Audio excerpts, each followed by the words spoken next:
Bom dia, Day Trader. Eu sou Adriano Silva e esse é mais um Morning Call direto ao ponto, onde o objetivo aqui é trazer as principais notícias e informações que impactam o mercado financeiro para que você faça um Day Trade de qualidade e termine o dia com um lucro no bolso. Hoje é dia 11 de setembro de 2023, agora sem mais delongas, vamos para as notícias porque voltamos do feriado e estamos animados para operar no mercado financeiro e vamos entender o que está acontecendo.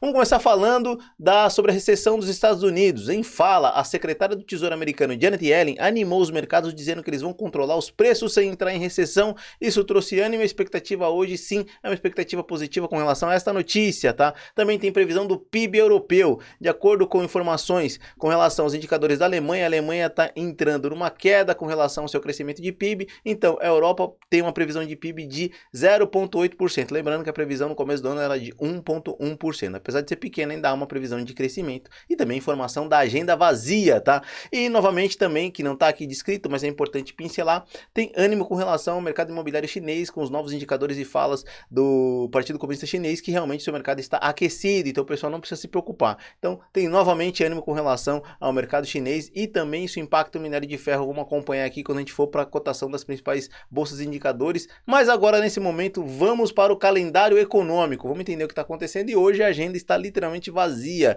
Não tem nada, como a gente disse há pouco, não tem nada de impactante com relação à notícia do mercado, mas é importante nesse momento pincelar os horários que nós nos preocupamos com relação à nossa bolsa de valores aqui, a nossa B3, o mercado futuro aqui no Brasil abre às 9 horas, o mercado à vista abre às 10. Normalmente eu prefiro operar depois da abertura do mercado à vista, porque nesse momento pode ter virada de tendência ou injeção de liquidez, é importante entender o movimento anterior, tá? E também tem às 10h30 a abertura da NYSE, o mercado americano, que também injeta liquidez e dá movimento para os nossos mercados hoje. Lembrando que a agenda está mais vazia, a gente pode ver uma bolsa mais chata de se operar. E vamos para os principais indicadores e bolsas pelo mundo. Vamos começar com a Ásia. A Ásia fechou mista, tá? A gente tem a Nikkei e a Hong Kong fechando em baixa e a índice da China e a NIF está fechando em alta, então a gente tem uma região mista lá na zona da Ásia. E também aqui na Europa a gente tem informação da Europa inteira em alta, os Estados Unidos inteiro em alta nesse momento. A nossa bolsa dolarizada EWZ fechou em alta de 1,39% na sexta-feira, barril Brent de petróleo cotado a 89,94%,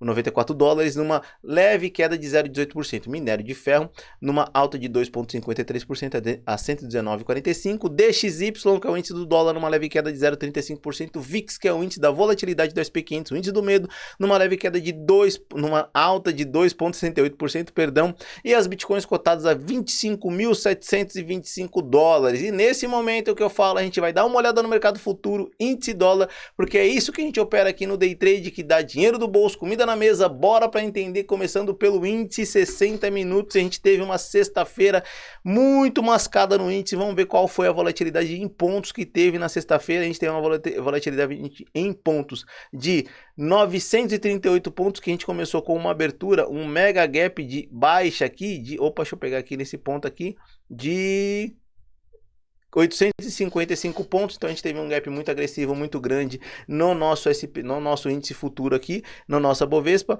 E agora a gente vai dar uma olhada para ver qual foi o comportamento da bolsa e o que esperar da bolsa hoje. E no comportamento da bolsa, ela abriu com esse movimento de queda, tá? Mega gap, depois fez o pullback nas médias, caiu mais um pouco, mas ficou mascado, não deu nenhuma oportunidade. Sexta-feira não foi um dia bom de superar, foi um dia bem ruim. E o que esperar para hoje, tá? O que a gente pode esperar para hoje? Vamos afastar um pouquinho mais o gráfico aqui para ver qual foi o comportamento. A gente já desenhado esse movimento de caixote aqui, teve um triângulo dentro do caixote que a gente desenhou para quem estava atento acompanhando aqui, ó, esse movimento de triângulo sendo formado dentro do caixote que foi rompido para baixo.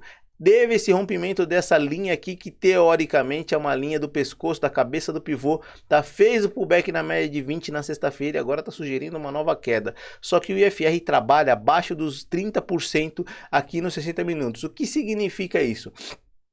Significa que nesse momento a gente pode ver entrar uma força compradora para o mercado subir um pouco mais aqui no seu IFR e dar um pouco mais de fôlego para o mercado cair. Nós podemos ver uma bolsa lateral logo no comecinho e talvez com uma leve alta para depois lançar uma impulsão de queda se continuar essa tendência formada no rompimento desse caixote que nós desenhamos aqui. Vou evidenciar o caixote aqui só para vocês entenderem, tá? Ó, esse caixote aqui que eu tô falando, que eu tô iluminando para vocês, que foi formado aqui, tá?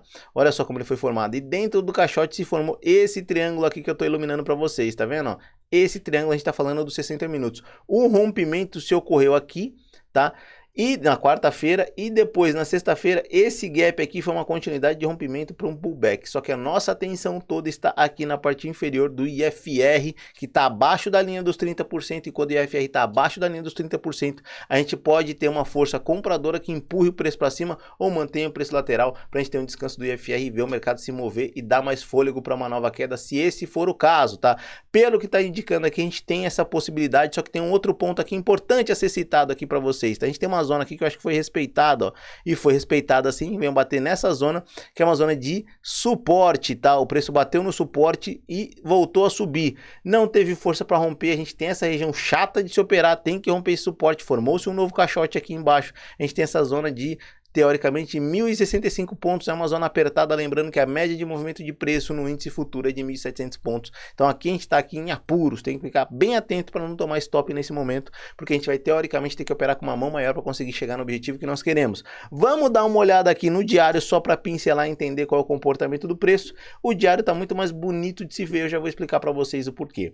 O diário, quando fez o rompimento do triângulo, fez com um candle de força, olha esse candle aqui de força, não teve volume financeiro, o volume financeiro foi abaixo da média de 20, o que preocupa, pensando no diário, tá? E esse rompimento formando este doji, que é um candle de confusão, com um volume financeiro bem baixo no diário, bem abaixo da média de 20%. Olha a média aqui que vai ditar se a gente está na média de volume financeiro ou não. Lembrando que desde quando entrou nesse caixote, a média de volume financeiro não bateu aqui na média móvel de 20 períodos, na parte inferior do gráfico que vocês estão olhando aqui. Então, realmente, a gente tem um gráfico do índice futuro bem chato de se operar nesses últimos dias, apesar de ter dado trade, apesar de ter dado gain, mas ele ainda não entrou numa tendência bem forte, como nós vimos aqui há dias anteriores nessa tendência de queda, e nós vimos nesse movimento de alta aqui há muito tempo atrás. Então a gente acompanha para ver o que vai acontecer. Vamos dar uma olhada no dólar, tá? O que está acontecendo no dólar? O que aconteceu no dólar nos 60 minutos lá na sexta-feira? E o dólar foi bem enjoado também. Sexta-feira não foi um dia bom de se operar. Normalmente quando é véspera de feriado assim, não tem muita liquidez, não é um dia bom de se operar. Mas o que aconteceu aqui? A gente formou esse triângulo também de alta que foi rompido nesse gap e se manteve o movimento de alta até que sexta-feira ficou mascado dentro dessa zona aqui, que é uma zona de resistência, tá? Ele tá trabalhando bem nessa região aqui, só que o IFR não tá próximo da linha dos 70%, que é onde entra a força vendedora, ao contrário do que nós falamos do índice. Ele tá lateral, o mercado tá chato, tá mascado, não tomou tendência ainda já há alguns dias assim, dando poucas ou nenhuma oportunidade para se operar. Vamos dar uma olhada no diário para ver se o diário tá mais claro pra gente aqui, e o diário só deixou tudo mais confuso, tá?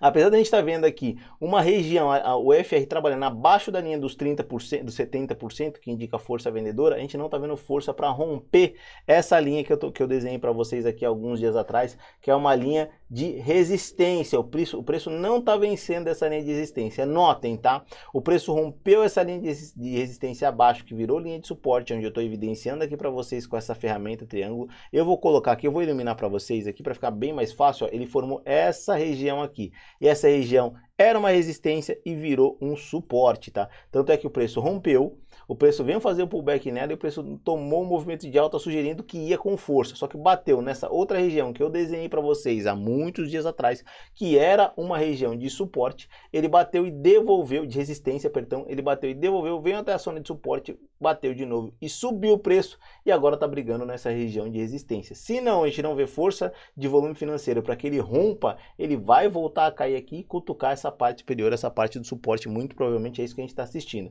Só que para romper essa confusão toda aqui, a gente precisa de volume financeiro e força no candle. A gente precisa ver um rompimento consistente no diário dessa forma aqui, que ele rompa essa zona com força e volume financeiro, para que ele faça o pullback e depois tome uma tendência de alta, e sim, aí a gente vai se preocupar com outras coisas a partir do momento que ele fizer isso, e a nossa preocupação passa a ser a média móvel de 200 períodos, que está bem acima do preço, tá? E a gente vai ter uma possível nova zona aqui nessa região, que é onde foi formado esse caixote aqui, que eu até posso deixar ela desenhada caso, porque parece que a gente vai fazer esse movimento, mas caso a gente faça de fato, tá? Eu vou deixar aqui as linhas traçadas para que a gente possa ficar atento, ó. Vou colocar essas duas linhas aqui para mostrar essa zona de suporte aqui para vocês, para que a gente possa ficar atento ao comportamento do preço caso ele venha a romper. Normalmente eu deixo aqui a ferramenta caixote, só que eu vou deixar de usar ela porque isso aqui fica uma linha linear, tá? E a gente sempre pode ver o que está acontecendo nessa linha linear e acompanhar o que está acontecendo de acordo com o movimento do preço. Isso é muito importante, pessoal. Então a gente tem hoje o mercado mais mascado, $1 um pouco mais chato, sugerindo uma possível possível alta, a depender da força do mercado, ainda não está claro,